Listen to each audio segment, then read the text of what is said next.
Salut à tous, donc aujourd'hui je vais vous montrer comment éviter de vous faire arnaquer ou vous faire voler vos NFT sur OpenSea, que ça soit sur OpenSea ou n'importe où d'ailleurs, afin de sécuriser un peu mieux vos NFT et surtout vos wallets. Essayez de faire gaffe à tout et surtout ne faites pas n'importe quoi. Donc on va voir ensemble ce qui s'est un peu passé dernièrement. Donc en gros il y a une migration au niveau du smart contract d'OpenSea. Et en gros, ça servait simplement à migrer vos anciens NFT vers un nouveau smart contract. Donc tout ça, c'était à peu près propre et il n'y a pas de problème. Par contre, il y en a un qui s'est amusé, il y en a même plusieurs qui se sont amusés à créer des smart contracts, à essayer de retrouver la base de données mail de OpenSea, d'envoyer des mails à ces gens-là. Et par exemple, ce mec-là, il a cliqué sur le mail et il a signé tout simplement via son wallet. Il a signé la transaction, ce qui fait qu'il approuve n'importe quoi sur son wallet. Et en gros, ce mec-là, il s'est fait dérober des centaines de milliers de dollars et des dizaines de NFT qui ont quand même une grosse valeur. Hein. Et voilà, ça peut arriver à n'importe qui, donc vraiment, faites bien gaffe à tout ça, et puis voilà. Donc, je vais essayer de vous montrer un petit peu les différentes choses à mettre en place pour que votre wallet soit en sécurité. Donc, la première chose, c'est de se rendre sur Ethereum Token Approval, et de regarder en fait via votre adresse Ethereum ici, de regarder un petit peu tout ce qui a été connecté à votre wallet. Donc là, en fait, tout ce que vous voyez là, c'est que le mec, en fait, il est allé sur son wallet, il a cliqué sur signer avec son MetaMask ou autre, et du coup, ça se retrouve ici. Donc lui, ce qu'il faut faire, c'est qu'il a juste à se connecter ici, avec son MetaMask, et il révoque les accès. À savoir que ça va coûter à peu près 5 balles par transaction, mais si vous en avez, si vous avez des milliers de dollars sur votre wallet, pensez à bien le faire parce que ça peut être dramatique pour vous. Après, il faut savoir que là, par exemple, vous avez SushiSwap, vous avez Uniswap, etc., qui sont des sociétés qui sont réputées. Hein, il n'y a pas de scam ou quoi, mais vraiment faites gaffe à ce qui peut se retrouver ici parce que, du coup, vous donnez l'accès complet à la personne qui derrière est sur le smart contract. Donc ça peut être dramatique pour vous. Donc ensuite, ce qu'il faut faire en deuxième étape, c'est d'essayer. Là, je vais parler pour les gens qui ont quand même pas mal de NFT, pas mal de crypto sur un MetaMask, par exemple. C'est déjà première étape de tout transférer sur un autre tout clean, tout propre. Ok. Certes, ça va vous coûter des frais de transaction.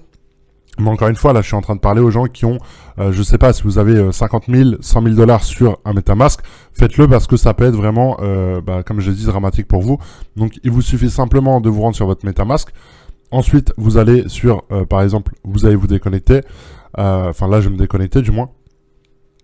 Et ensuite, ce que vous allez faire, c'est, vous voyez votre phrase ici, donc lors de la création de votre nouveau compte, faites bien attention à ça parce que c'est vraiment le truc le plus important.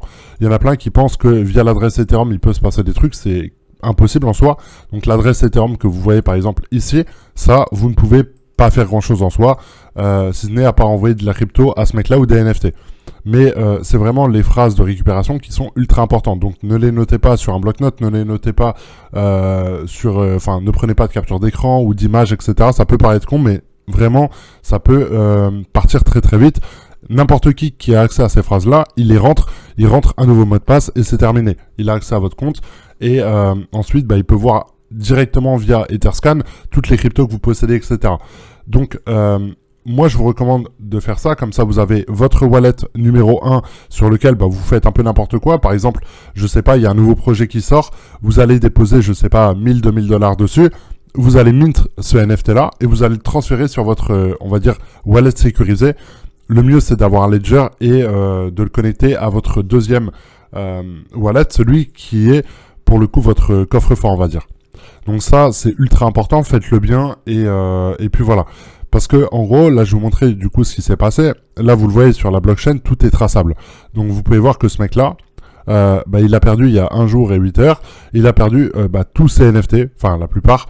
Et là, vous voyez donc les transactions sont là et il a même perdu genre 27 Ethereum que vous pouvez retrouver juste ici. Ok, c'est-à-dire que le mec il s'est connecté à son MetaMask ou alors à son Trust Wallet, peu importe, à son wallet. Et il a directement envoyé 27 Ethereum. Ce qui fait que si derrière lui, ce qu'il a fait auparavant, c'est qu'il a cliqué sur un email frauduleux qui était de la part d'OpenSea, mais qui n'était pas OpenSea, la vraie boîte. En gros, il a cliqué dessus, il a approuvé la transaction, ce qui fait que derrière, le mec, il avait la main libre, il pouvait faire ce qu'il voulait derrière sur son wallet. Du coup, il a transféré 27 Ethereum que vous pouvez retrouver juste ici. Et là, vous le voyez, donc là, il a reçu les 27 Ethereum et ensuite, il a envoyé vers Coinbase. Ça, c'est aussi une stratégie que certains font. Quand vous le voyez d'ailleurs sur la blockchain, vous pouvez regarder, il y a Binance 15, Binance 14, etc. Coinbase, en gros, c'est pas des adresses Ethereum comme celle-ci. C'est directement un nom comme ça.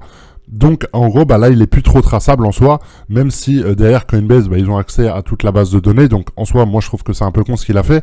À la limite, tu fais des tornados ou je sais pas, mais t'envoies pas vers Coinbase juste 10 minutes après que t'aies scam un mec plus de 300 000 balles. Donc, je trouve ça un peu débile ce qu'il a fait, mais bon.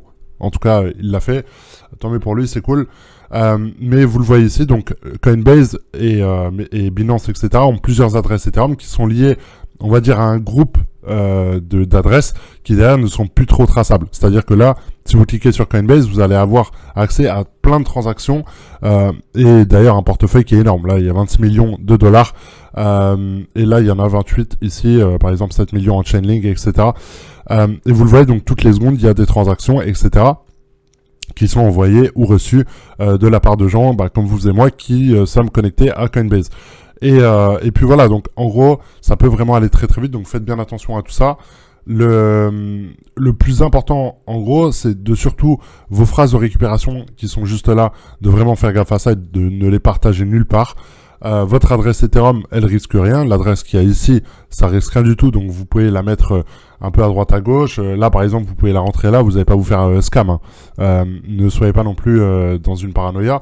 Mais voilà, testez ici déjà de rentrer votre adresse Ethereum pour voir si vous avez pas mal de trucs ici que vous avez acceptés.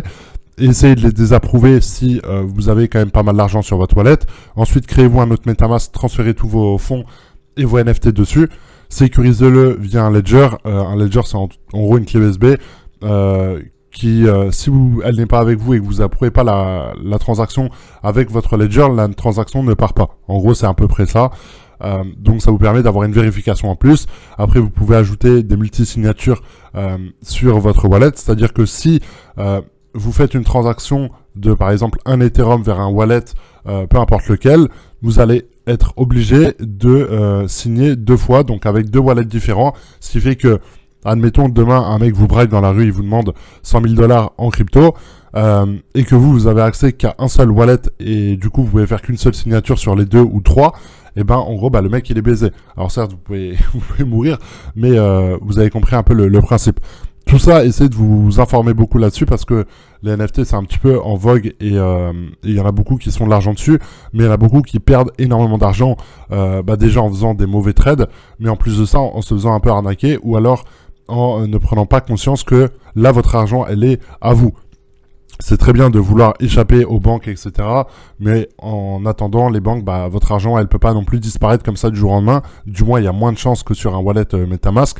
Donc, essayez de aussi prendre vos responsabilités en sécurisant tout ça parce que ça peut partir très très vite.